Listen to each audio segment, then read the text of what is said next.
not having any remorse, not having any understanding.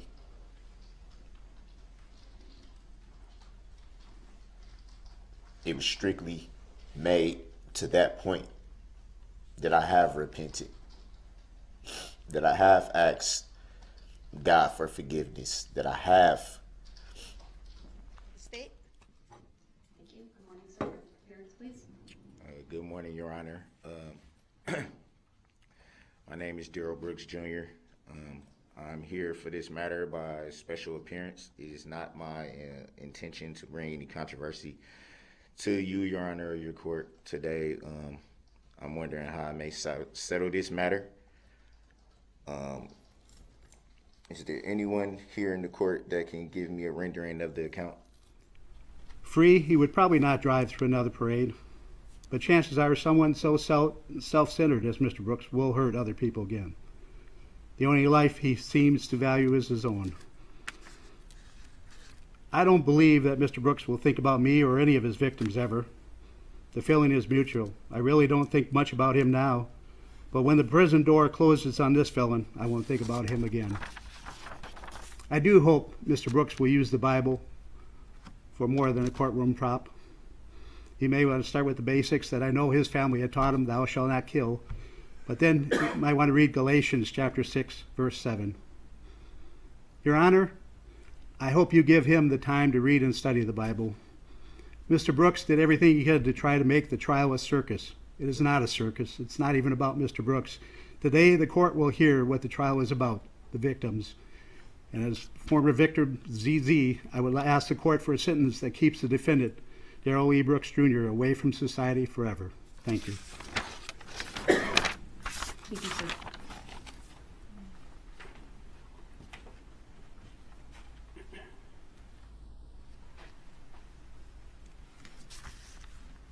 Mr. Brooks, my name is Jason Peckloff, and I'm with the Catholic Community of Waukesha.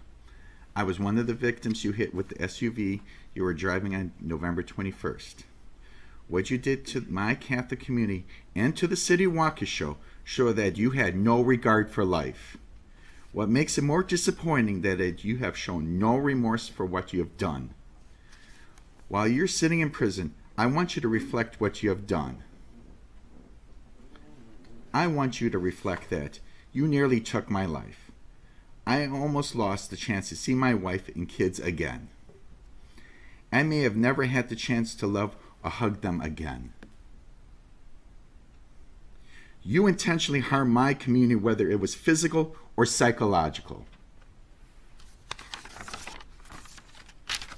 You stole our innocence that day. Before that tragedy you created, it was a beautiful day we all experienced and never thought an evil thing like this could ever happen at a parade. My friend, myself, and the Waukesha Catholic community were asking parishioners and their families to participate in this parade. Imagine the guilt we must all bear for the rest of our lives. Because of your actions, I was out of work for about 6 weeks. Then I had to go back part-time because of my sustained injuries. Because of your actions, the multiple lacerations you created leaked out of the bandages and onto my bed comforter and sheets. What an awful visual to have. Because of your actions, I could have lost my foot. Thank God my nurse friend was checking on me. Because of your actions, my wife cannot get the images out of her mind of what you have done. You have forever scarred her. Because of your actions, my wife had to hand over my children to our community friends to check on my lifeless body. During this trial, you show no remorse. It makes you look like a monster. During the trial, you show little regard and respect to the court. It makes you look disrespectful. Thank you, sir.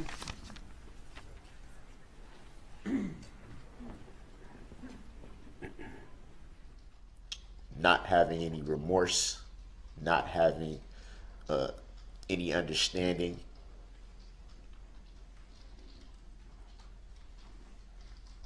It was strictly made to that point that I have repented, that I have asked God for forgiveness, that I have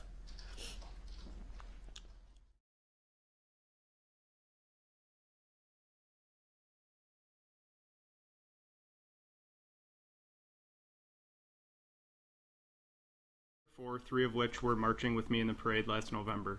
2 of my children were struck and injured. I also serve as the president of the Waukesha Blazers baseball and fast pitch organization and was a couple months into that job at the time of the parade. I've debated whether or not to read a statement for this sentencing. At the end of the day, I felt it necessary to have my voice heard, for my sake, for my family's sake, and for the Waukesha Blazers' sake, and for all the other victims. I'm here today with families that I love, and I'm so sorry that this happened. First of all, this event was completely avoidable, and from my perspective, there has been zero remorse, sympathy, or acknowledgement of the victims by the defendant. All he had to do was stop the vehicle when he saw the crowd, and none of these lives would have been changed forever. For this reason alone, he needs to be locked up for the rest of his life. But enough about him. This is about the impact of the event on me, my family, and our Blazers organization. The trial has been dragged out, and literally we were pulled back through to relive everything, all because this person wouldn't admit it like a man and take what was coming to him. My kids are some of the strongest people I know, and they have proven that through the faith in God they've displayed throughout. However, the impact this has had on them literally makes me sick. Let your gentleness be evident to all, the Lord is near. Do not be anxious about anything, but in every situation by prayer and petition with thanksgiving, present your requests to God. And the peace of God, which transcends all understandings, will guard your hearts and your minds in Christ Jesus. Thank you for listening, and may God strengthen us all. May offer forgiveness. But for me, forgiveness is for accidents, for mistakes or poor choices that the offender expresses remorse for their actions.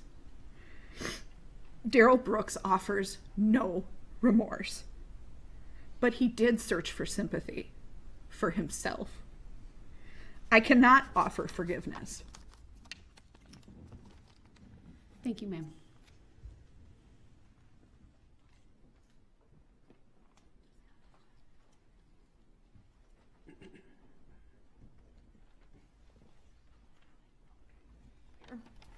That playhouse was built for them, built for my sons, and you hid there after you left their friend and teammate lifeless in a road, along with many others. You didn't. Thank you.